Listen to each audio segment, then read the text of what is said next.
ಬೆಳಗಾವಿಯ ಹಿರೇಬಾಗವಾಡಿಯಲ್ಲಿ ಕಮಕರಹಟ್ಟಿ ಘಾಟ್ನಲ್ಲಿ ಸರಣಿ ಅಪಘಾತ ಸಂಭವಿಸಿದ್ದು ನಿಜಕ್ಕೂ ಅದೃಷ್ಟವಶಾತ್ ಭಾರೀ ಅನಾಹುತ ತಪ್ಪಿದೆ. 3 ಕೆಎಸ್ಆರ್ಟಿಸಿ ಬಸ್, 3 ಲಾರಿ, 1 ಬೈಕ್ ಹಾಗೂ ಕಂಟೈನರ್ ವಾಹನದ ನಡುವೆ ಅಪಘಾತ ಸಂಭವಿಸಿದ್ದು ಅದೃಷ್ಟವಶಾತ್ ಪ್ರಾಣಾಪಾಯದಿಂದ ಪ್ರಯಾಣಿಕರು ಪಾರಾಗಿದ್ದಾರೆ.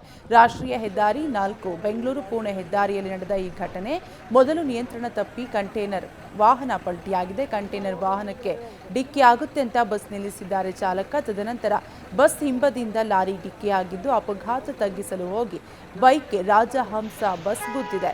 ಹಿಂದೆ ಇದ್ದ ಗ್ಯಾಸ್ ಸಾಗಿಸ್ತಾ ಇದ್ದ ಲಾರಿಗೆ ಹಾಗೂ ಗೂಡ್ಸ್ ಲಾರಿಗೆ ಮತ್ತೊಂದು ಕೆಎಸ್ಆರ್ಟಿಸಿ ಬಸ್ ಡಿಕ್ಕಿಯಾಗಿದ್ದು ರಾಷ್ಟ್ರೀಯ ಹೆದ್ದಾರಿ 4ರ ಒಂದು ಬದಿಯಲ್ಲಿ ಟ್ರಾಫಿಕ್ ಜಾಮ್ ಉಂಟಾಗಿದ್ದು ಕ್ರೇನ್ ಮೂಲಕ ತೆರವು ಮಾಡಿ ಸಂಚಾರಕ್ಕೆ ಅನುವು ಮಾಡಿದ್ದಾರೆ ಪೊಲೀಸರು.